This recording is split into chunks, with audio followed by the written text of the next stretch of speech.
जय हिंद, वंदे मातरम। दोस्तों, आज की इस वीडियो में हम बात करेंगे भारतीय इतिहास के प्रमुख युद्ध के बारे में। फ्रेंड्स, आप लोगों ने प्राचीन भारत से लेकर आधुनिक भारत तक बहुत सारे युद्ध के नाम सुने होंगे, लेकिन आपको याद कैसे करना है? अब याद क्या क्या चीज़ें करना है कि भाई प्लासी का युद्ध में कौन हारा, कौन जीता, प्लासी का युद्ध कब हुआ, कैसे हुआ, किसके बीच में हुआ, और यहाँ से क्या क्या इंपॉर्टेंट क्वेश्चंस बन सकते हैं। तो इन सारी चीज़ों की इन्फॉर्मेशन हम आपको इस वीडियो के माध्यम से बताएंगे। तो जुड़े रहिए हमारे साथ लास्ट तक वीडियो में। आइए देखते हैं हम आज की इस वीडियो में क्या लेकर आए हैं आपके लिए। तो इससे पहले हम लोगों ने फर्स्ट वीडियो में बहुत सारे युद्ध पर डिस्कशन किया था।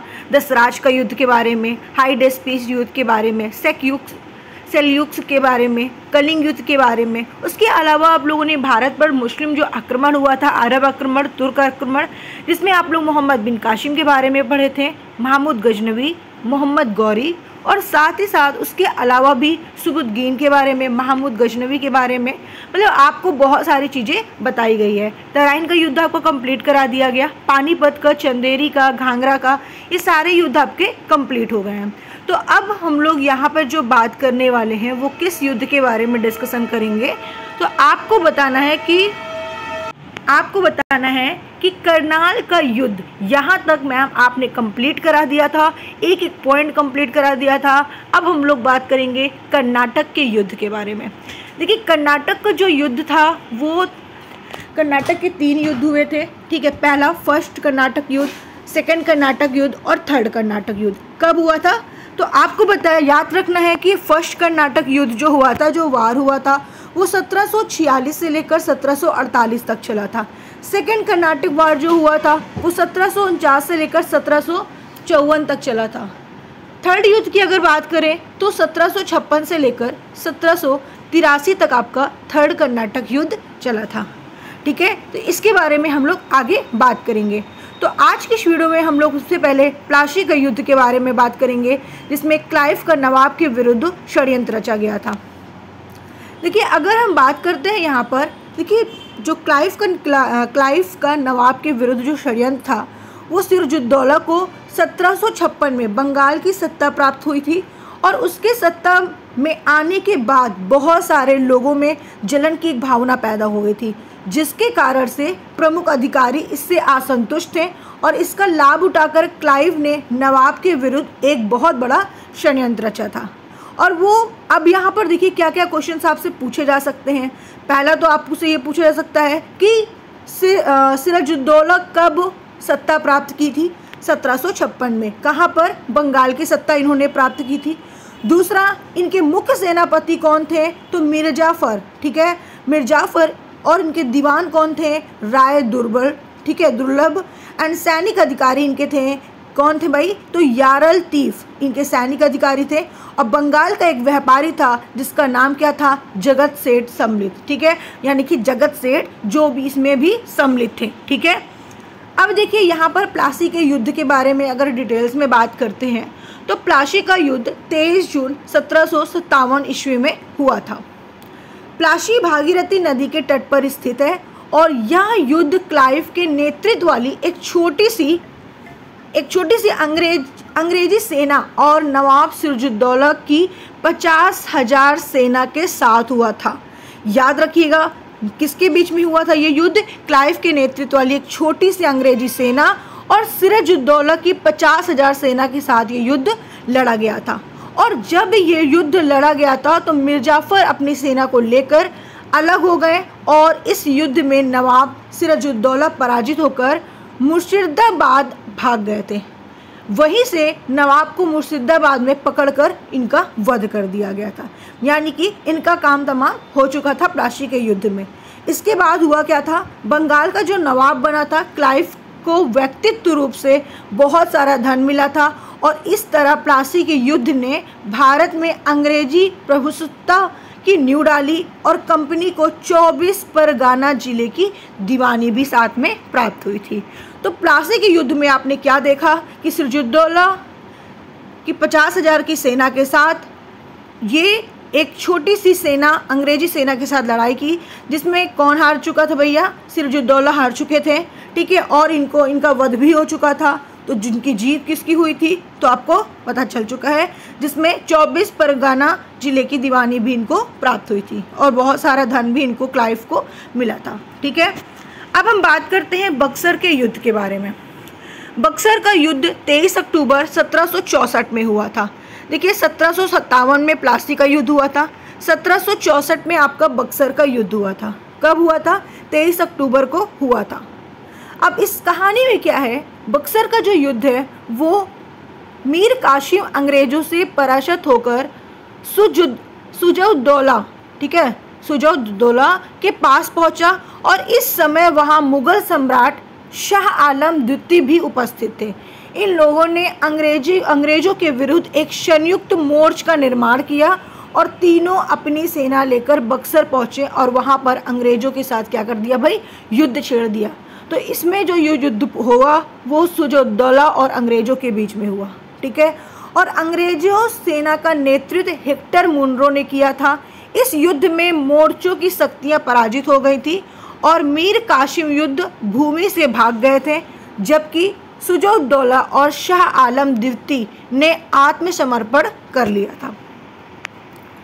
अब यहाँ पर देखिए कुछ संधि है, जो इलाहाबाद की प्रथम संधि 12 अगस्त 1765 ईस्वी में हुई थी। यहाँ से क्वेश्चन आपके बहुत पूछे जाते हैं। देखिए जो इलाहाबाद की प्रथम संधि थी 12 अगस्त 1765 ईस्वी में, इलाहाबाद की प्रथम संधि मुगल सम्राट शाह आलम सेकंड से हुई थी और इस संधि का मुख्य शर्त क्या क्या था? कंपनी अवध के नवाब से इलाहाबाद एवं कड़ा 2 जिलों को लेकर मुगल सम्राट को दोगे। ठीक है, इनकी बहुत सारी मुख्य शर्तें थी। कौन कौन सी शर्तें थी ये आपको ध्यान देना है। दूसरा, कंपनी मुगल सम्राट को 26 लाख रुपए पेंशन के रूप में देगी। ठीक है, पेंशन के रूप में देगी। तीसरा इनका था मुगल सम्राट बंगाल, बिहार और उड़ीसा की दीवानी कंपनी को प्रदान करेगी। तो इनके कुछ इस तरीके के शर्त थे। ठीक है, उसके अलावा भी यहाँ पर और भी थे। यह संधि अवध के नवाब सुजाउद्दौला से हुई और इस संधि की मुख्य शर्तें और भी थी। कंपनी,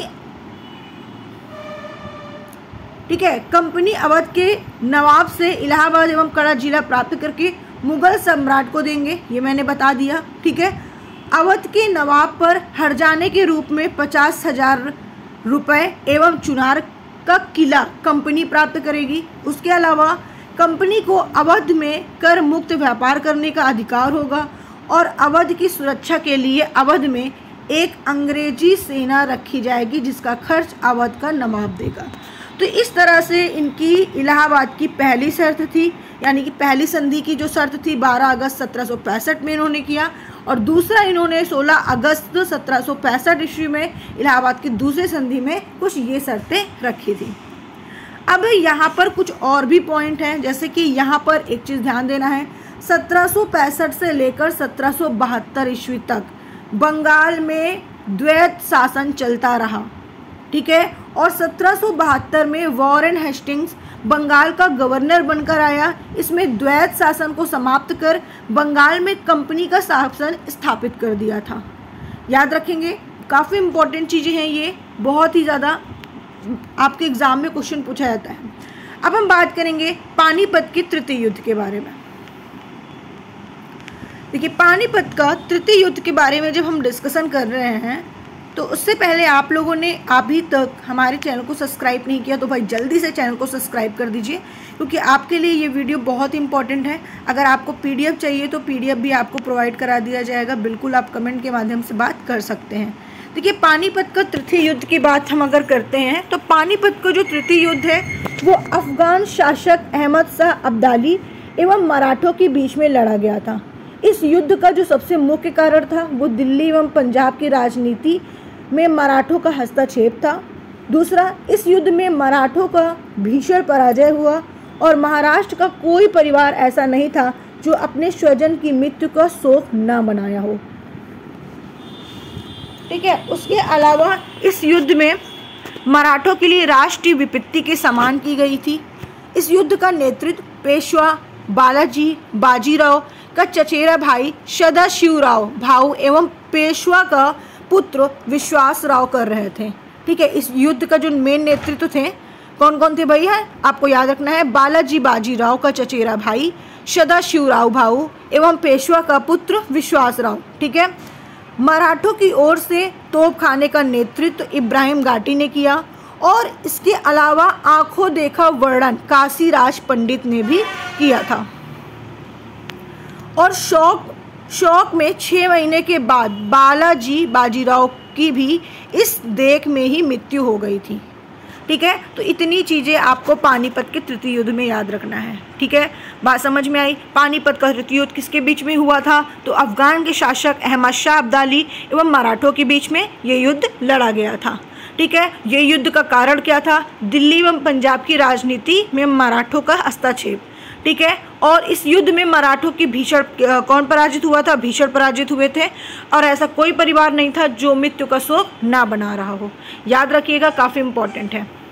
अब हम बात कर रहे हैं एंग्ल मैसूर युद्ध। इनके भी 3 युद्ध थे, फर्स्ट युद्ध, सेकेंड युद्ध और थर्ड युद्ध। फर्स्ट युद्ध 1775 से लेकर 1782 तक चला। सेकेंड युद्ध की बात करें तो 1803 से लेकर 1805 तक चला। थर्ड युद्ध 1817 से लेकर 1818 तक चला था। अब देखिए यहाँ पर पहला एंग्लो मराठो युद्ध के बारे में हम डिस्कशन कर रहे हैं। देखिए जो प्रथम एंग्लो मराठो युद्ध हुआ था वो युद्ध 1775 से लेकर 1782 में ईस्ट इंडिया कंपनी और मराठों के बीच में ये युद्ध लड़ा गया था। पेशवाई के लिए रघुनाथ राव राघोबा के कारण को देखते हुए हेस्टिंग्स मराठों के साथ इन्होंने संघर्ष में आए और बाद में अंग्रेजों ने राघोबा के कारण का त्याग करते हुए शालबाई की संधि 1782 पर ही हस्तक्षेप कर दिया। वेरी वेरी इंपॉर्टेंट है, ये बहुत इंपॉर्टेंट है, आपसे ये पूछा जाता है। अब द्वितीय युद्ध की बात करें तो द्वितीय युद्ध जो 1803 से 5 तक चला था, पेशवा बाजीराव सेकंड ने 11 दिसंबर 1802 में बासिन की संधि पर अंग्रेजों के साथ एक संधि पर हस्ताक्षर किया और सहायक गठबंधन का स्वीकार किया था। तृतीय अंग्ल की अगर बात होती है यहाँ पर तो 1817 से लेकर 1818 तक ये युद्ध चला। पेशवा बाजीराव सेकंड को खड़की में हराया गया। ठीक है, हराया गया और पूना की संधि 1817 पर हस्ताक्षर करने के लिए मजबूर कर दिया गया था।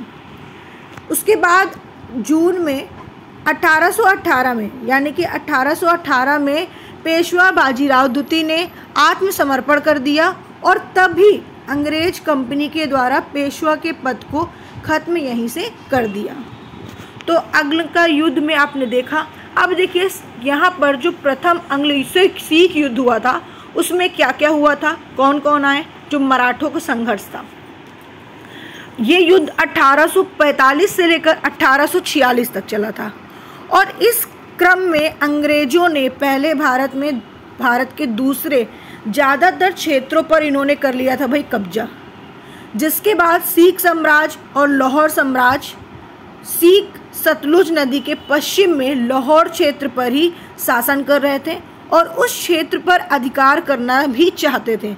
लेकिन उस समय अंग्रेजी गवर्नर जनरल लॉर्ड हार्डिंग थे और अंग्रेज कंपनी ने 1845 में सतलुज नदी की सीमा रेखा पर बहुत संख्या में अंग्रेजी सिपाही को भेजना शुरू कर लिया ताकि मैं इसको कब्जा कर सकूं। इस पश्चात इस क्रम में सिख सिपाहियों ने सतलुज नदी को पार किया और वे सतलुज नदी के पूर्वी भाग में आ गए क्योंकि हमने ऊपर जाना था और 1809 में अमृतसर की संधि के हिसाब से सतलुज नदी की पश्चिमी क्षेत्र सिखों का और पूर्वी क्षेत्र का अंग्रेजों का ही था। बात आई आप लोगों को समझ में? ठीक है। अब देखिए अंग्ल मराठो संघर्ष का कुछ इम्पोर्टेंट है।